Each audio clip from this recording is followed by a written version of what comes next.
welcome to the 50th favorites of 2018 video you've seen in your subscription feed today. Hopefully you're not tired enough to not want to listen to mine, but I had a great reading year 2018. By the way, hi. This year I read across a lot of genres and I really wanted to go through my list of things per genre. So I'm not gonna list these in any sort of ranked fashion where one was better than the other. I think I ended up reading about 130 books in 2018, which is a lot. I'm really proud of that. And there were a lot of great ones, but there were a lot of ones that were pretty good, but they weren't quite my favorite. So let's start with those. The first book I have that I'm gonna call an honorable mention, but a lot of people are probably just gonna go ahead and put it on their favorites list. The Seven Husbands of Evelyn Hugo, about a woman who is a Hollywood actress star, and after her whole life she decides she wants someone to write her biography, and so it's about this relationship between this reporter and the actress. More happens than just that, but it was beautiful. Someone is Snapchatting me. I wasn't a sucker for this like everyone else seemed to be, but I do think it was beautiful. I cried. The writing was amazing. I also really enjoyed In the Body of the World by Eve Ensler, which is a feminist book about this woman who got uterine cancer, and this is her whole story about getting through that, but also about women's relationship with the healthcare system, and especially how she was treated whenever she was going through this. Really interesting read and made me think a lot. My next honorable mention is The Poppy War by R.F. Kuang. This is this author's debut novel about this girl named Ren who goes to the most elite school for the military. It's a fantasy book about her learning about lore, which is the kind of gods side of fantasy magic, and then they end up getting into a war with their neighboring country, and so they have to really expedite the process of training and then go off to war. And it's all about how she exists in this system as a lower class person, but she's at this school that's really prestigious, so it's all about race and class and war and just really awesome elements that go into this. I think it was a beautiful debut, really kept me interested, and I had no idea it was going to be a series, and I'm really looking forward to the next installment. The next book, What Happened by Hillary Rodham Clinton, made me emotional. That's why it's here. It was so good, but so sad. So with those out of the way, let's jump now into some of these categories I have laid out. I think the biggest category I have is YA, so let's jump into that first. The Cruel Prince by Holly Black. This is a series that kind of took the world by storm by the end of the year. It is a fae setting about this girl who lived in the human world all her life until one day this man from the fae world comes and takes away her and her sisters to live there, but she and her twin, who are fully human, don't fit into that society, but they're still being held captive there against their will, so they have to carve out places in that world for themselves and learn the politics of the world and learn how to get by without being harassed every single day, which they do, which is why it's called The Cruel Prince, because she meets this prince that hates her, and then political drama ensues and they have to end up working together, and it's weird but very good. I just really loved Carden and Jude. Jude being this main character where she has to exist in a world that wasn't meant for her makes her so strong, and I love that she is such a strong politician even though she literally isn't supposed to be involved with any of their politics or their drama because she's not even a fae. I think I like the second more than this one because the angst builds up. If you haven't picked up the series, I honestly would say do it, but there's such a bad cliffhanger on book 2, I would advise against it. So it's kind of this paradox situation where you should read it, but then if you read book 2, you're gonna die because the cliffhanger is so bad. So it's up to you. I thought it was really great, loved the characters. That's that. The next book on this favorites list is A Map of Days by Ransom Riggs. This is the 4th installment in the Miss Peregrine series. Miss Peregrine has been one of those series where it's really good when you read it, but then you kind of forget about it. It's forgettably good. But this book is rememberably good. That's not even a word, but it is. I think this book took all the characters to new heights. I should probably tell you about what the book is. So if you haven't heard of Miss Peregrine's, it's about this world where all these children have peculiarities, and this main character, Jacob, has been told by his grandfather that they actually exist. He met them, he's been with them, but Jacob all thought that was a bunch of baloney until paranormal stuff starts happening to them and he has to go and find them, and that's not really a good synopsis, but it's essentially what it's about. So this book takes all of what happened in the original trilogy and not really does a 180, but it just adds so much more.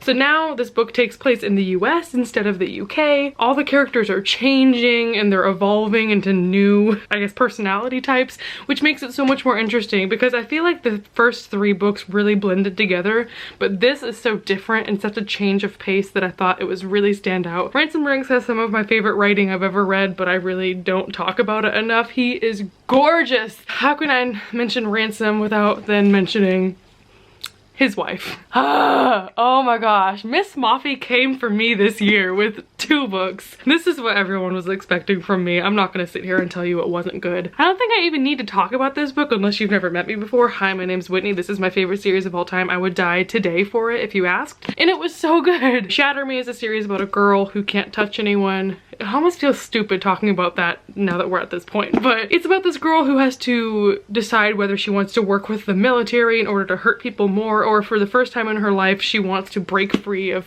society and people telling her what she should do and just be a good person, even though everyone has sort of deemed her to be dangerous because she has a touch that kills people. It's my favorite of all time. I'm definitely biased because I read it when I was littler and the characters have really stuck with me for like, what, 5 or 6 years now. If you like main characters who are just literally the sweetest little bean on the entire planet, really complex male characters and interesting character dynamics with love and relationships, especially this one, you gotta pick it up. This book takes the series to new heights, scary heights at times, but we'll get there. It's fine. Loved this book so much. Love all our new characters. Beautiful writing, beautiful characters, beautiful world, beautiful people, beautiful problems. But then she also released her first ever contemporary novel this year, which is called A Very Large Expanse of Sea. This follows a main character named Shireen, who is a Muslim American, and it's set in 2002, right after the 9/11 attacks, and she's having to deal with a lot of racism and bigotry and xenophobia from her surrounding community, especially whenever she embarks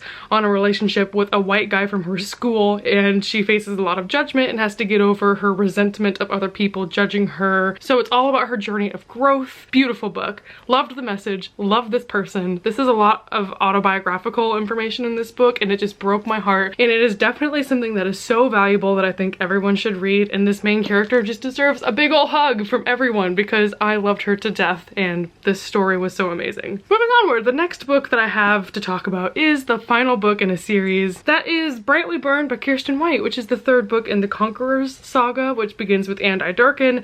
This series is a Vlad the Impaler retelling that is gender bent so that Vlad is a woman. I don't even read it for the plot. You could make the plot anything. It could be like 3 characters go to IKEA, but just because these characters are who they are makes it so interesting. They each have their own set of values and characteristics that make them so stand out on the page. I couldn't even tell you the plot of this book. I just know that these characters I would die for. They each are so different, but they complement each other so well. They're some of the most complex characters in YA in my opinion, because one of them, the main character Lotta, who is tailored after Vlad the Impaler, is this person who would just kill anyone, do anything she needs to do in order to get her way, whereas her brother Radu is this very sensitive, emotional, like thinks with his heart type character who just wants to survive and he wants the best for people. So they're just opposite people, but they have to work together in order to, I don't know, it's book 3, I probably shouldn't say, but I think they're beautiful. The final YA book I have to talk about is another full series that I read this year, or I guess not full because the last one's not out yet, but still worth recommending. The Diviners by Libba Bray. This is a series that I have said the entire year is so good because it is like The Great Gatsby meets BuzzFeed Unsolved. It's about these 6 kids that live in New York City in the 1920s, and they all have these special abilities that they call themselves the Diviners for, and they all come together and they fight these paranormal-y, demon-y things that come over their city. It's brilliant. It's such a commentary on not only like 1920s politics and racism and classism, but it also deals with things that we still have to combat today. It's not even trying to be like politically driven and make a political message, but there's just so many elements that are woven into the story because this does take place in New York City in such an early time when it was such a melting pot of a city. So you have characters in this book from every sexuality, every race. There's so many different complex issues that it takes on, and because it follows 6 individual characters with their own plots, but then how they all come together, they're pretty thick books and pretty intimidating, but if you listen to them on audio audiobook, they are gorgeous, and it just reads like a movie because there's so much going on, but it all melds together so wonderfully. I adored this series. I think they got better and better as each one goes on. They introduced new characters that I fell in love with. It's truly just superior. You have to give it a try. Okay, I think next I will talk about romance, because that is a genre I definitely didn't even dip my toe into the water. I like belly flopped. So the first romance book I loved this year is Josh and Hazel's Guide to Not Dating by Christina Lauren. This book follows a girl named Hazel who is a very big weirdo. She has deemed herself undateable because of all her strange habits and how eccentric she is. But then one day she meets Josh, who is her best friend's brother that she knew in college. It's weird, but they become better friends and then slowly evolve into a relationship. I think this book was so great for me because I so much relate to just being weird and being confident in my weirdness, but still being consumed by anxiety about if it's socially acceptable to be like that. So this book was just very validating. I love the relationship between the two characters. The guy was so soft. Again, that's gonna be a theme. Soft guys are just everything, and I'm so glad it's becoming like a trend in romance now. But I loved Josh and Hazel together. They were so sweet. The next book I read, I really liked. You can tell with all the tabs. This is The Hating Game by Sally Thorne, which is a book about these two people that work in an office together who hate each other. They end up having to spend more time together with like work events forcing them to be together, and then their relationship begins to evolve from hate into love. So it's enemies to lovers, office set, very soft boy. And I just love the way that this book progresses. I put so many tabs in because this is a book that for some reason, even if the characters are just like holding hands, I want to give it 10 stars. Every little moment is fleshed out so well. It just makes it so real and so powerful and wonderful. I applaud this book full-heartedly. This book's hilarious. This book is happy. If you read one romance book, I recommend you pick this one up. It's so good. I also read the Sweet Filthy Boy series from Christina Lauren this year, and I loved them. It's a 4-book series that follows this group of characters, and the series begins because these 3 girls go on a trip to Vegas for their graduation present to themselves, and they meet a group of 3 guys, and they pair off with each other and then have nights together. And each book follows those pairs of characters and what happens after they have that one night experience in Vegas. So this first book, Sweet Filthy Boy, is about Mia and Ansel and her pair up that night, and then the next day they wake up and he says, "Hey, I live in Paris. Do you want to come hang out with me for the summer?" And Mia is very much a reserved girl who does not go out of her lane, and so she decides to take this huge leap and go international with him for a summer and live with him, experience a new culture, experience being vulnerable in a relationship for the first time. So it's all about her exploring new things with him in the city, and it's wonderful. I love these 2 characters. I love that it's set in Paris. It is so beautiful and so much fun. This book was awesome. Book 2 was a bit of a mess. I didn't like that one very much at all. We're gonna skip it. But book 3, this one follows Lola and Finn, and Lola is a comic book artist and Finn is a comic shop owner. Shut up. It's just so perfect. They're so cute. And out of all the characters, I think these 2 are the most sweet, and they have the deepest like intellectual and emotional relationship with one another. So if you like that more than like intimacy, you'll love this book. They just have such a connection, and it's like a friends to lovers type situation where he's just so supportive of her career and he wants the best for her and he supports her in like a feminist sense. It's so beautiful. So those were all the romance books I loved this year. I'm gonna talk briefly about some literary fiction. One of my favorites of all time. If I had to choose my top 3 books I read last year, this would make the list.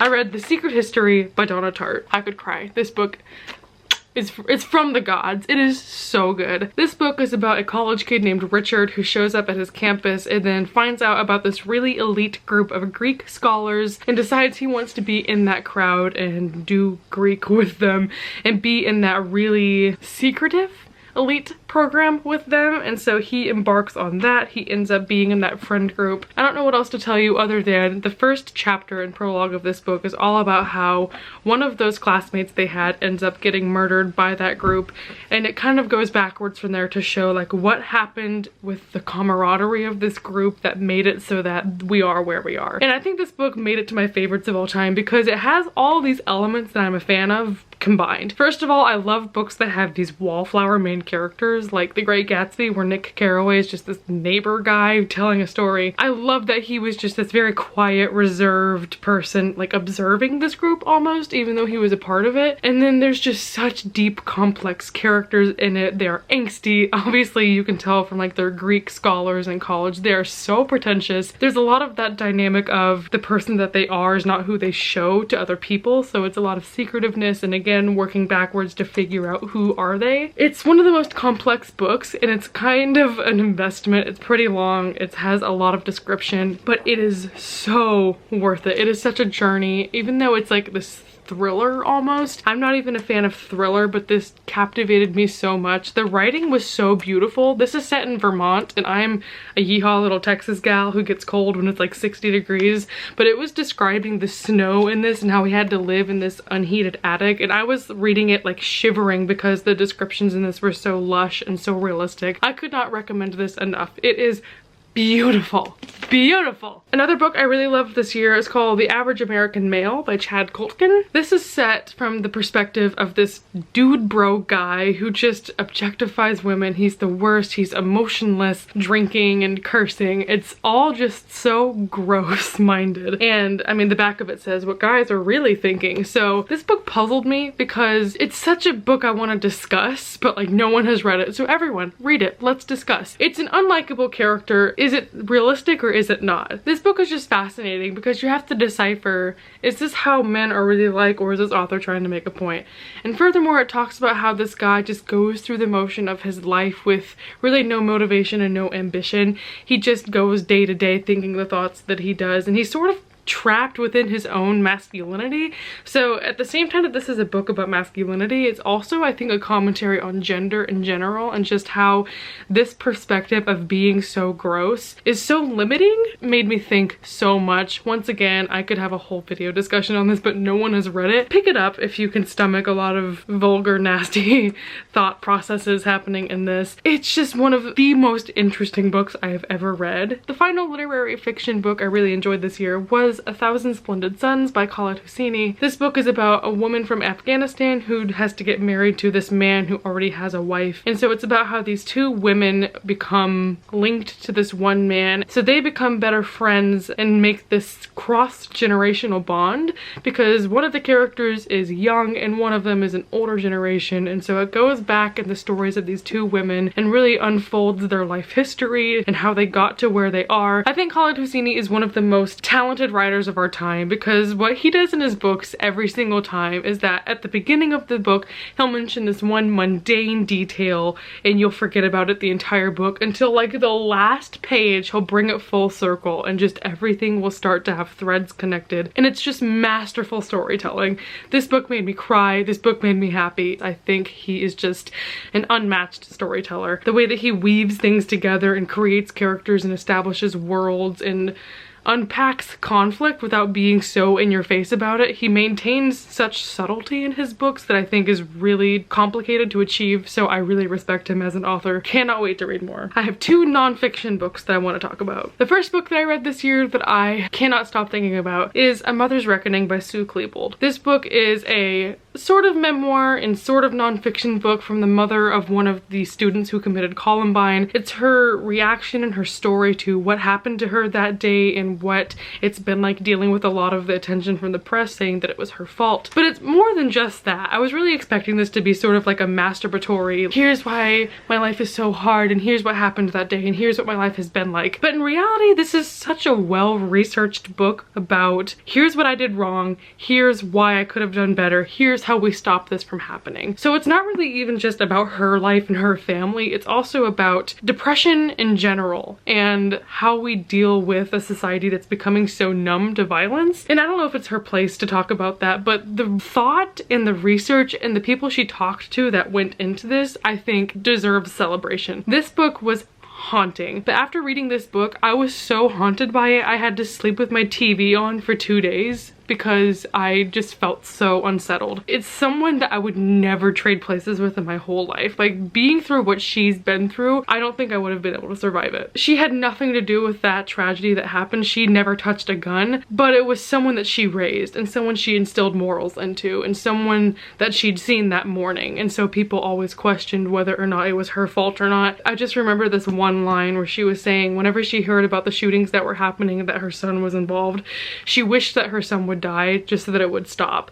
And like, it's that moral dilemma. I listened to this on audiobook and honestly I had to pause it a couple of times because I was crying or because what she was saying was just too heavy. Definitely read this when you're in a good state of mind because it's a lot to take in, but I think it is so worth it. It is a book that I think I'm gonna remember forever just because it's so tragic and I don't know how she lived through this. The other nonfiction book I have isn't a lot lighter than that. I've been reading a lot of hard-hitting nonfiction this year apparently, but again, if I had to choose top 3 favorites of the year, this would be another in my top 3. The book is Hunger by Roxane Gay, which is a memoir about bodies and her body. So this is all about how she experienced sexual assault when she was littler, and so that led to her gaining a lot of weight. And so this book is all about what it's like to be a fat person in society and how that is shunned and how that is perceived. I guess how the perception of fat people can be improved. So at the same time, it's her talking about her experiences, but also this commentary on society at large about what it's like to be fat. I loved this book because it is one of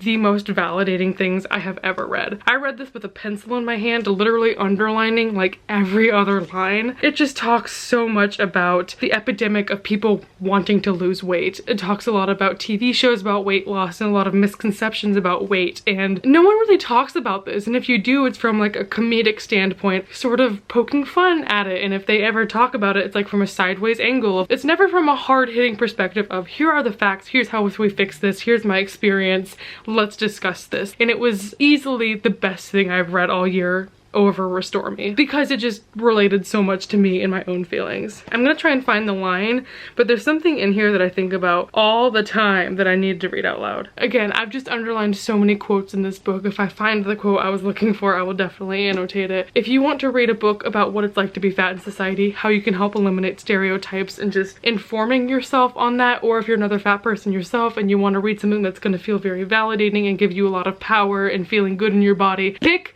this book up. Oh my gosh, it is amazing. Final category I'm gonna talk about is the graphic novels I loved this year. The first graphic novel I read and loved was Everyone's an Alien When You're an Alien Too by Johnny Sun. This book is sort of a childlike book about this alien who comes to Earth to talk to humans and learn more about them. While he's on the way looking for those humans, he has a bunch of interactions with different species and different characters, and it's really just this journey of how to get through hardship and how to belong and how to fit in. And it has so many cute quotes about friendship. It's very wholesome, and I think if I'm ever sad or ever anxious or I'm ever at a point in my life where I just need something that'll coddle me and like fill me with warmth, I'm gonna pick up this book because there are so many quotes about getting better and making friends and being happy. I think my favorite part of the book is this page. You may be sad because you feel alone. The comforting thing about feeling lonely is that everything that's ever existed also knows what loneliness feels like too. You may be sad because you're sad. It's okay to be sad, but if you're sad because happiness is fleeting, just remember that sadness is fleeting too. It's just like little messages like that that just fill me with so much warmth. And I love this book. I love Johnny so much. If you don't follow him on Twitter, literally what are you doing? He is the best. Amazing book, amazing person, amazing character. This just completed my life. And the final book I'm going to talk about in this video is Fun Home by Alison Bechdel. This is a graphic memoir that's about this girl's life growing up in this really eccentric family. She has a very complex relationship with her parents, and this book follows her father's supposed suicide, growing up in this really kooky family, figuring out her sexuality as a lesbian, college shenanigans. This is different than any sort of graphic book or memoir that I've ever read before. Typically when I read graphic novels, I will just kind of read for the dialogue of it and follow the story that way, but the way that this is written is that these lines in between frames are so important and they're so well written. It's almost like you're reading a full novel, even though this is just pictures. It's the most unique experience I've had reading a graphic novel or memoir because of that. Honestly, I forgot I was reading a graphic memoir because it was written so poetically and it read very smoothly. Typically when I read graphic novels, I can read them in one sitting because they're so quick, but this actually has some weight to it, and I found myself wanting to put it down and pick it back up later just so that I could fully absorb it. Again, character relationships were really complex. I love the dad. I mean, they're real people, so it's different and kind of strange to call them characters, but I think that the way they're developed on the page was really organic and made them flushed out a lot. This had a lot of hard-hitting rhetorical questions that I think merit a lot of discussion, dealing with death and sexuality and education. I know that this book became a musical, which I think is kind of a strange adaptation, but I would love to see it just because this book has such a unique story. This was so poetic and so brilliant that, like, this person's life is poetic.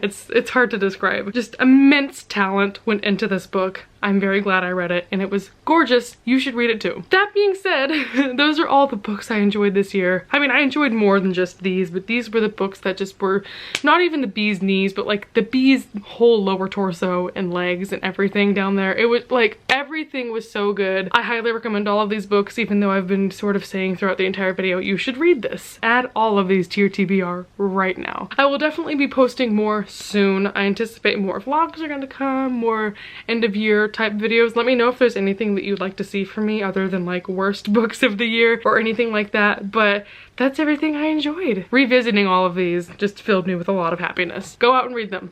Enjoy them. Let me know how you like them. Bye everyone, have a good 2019!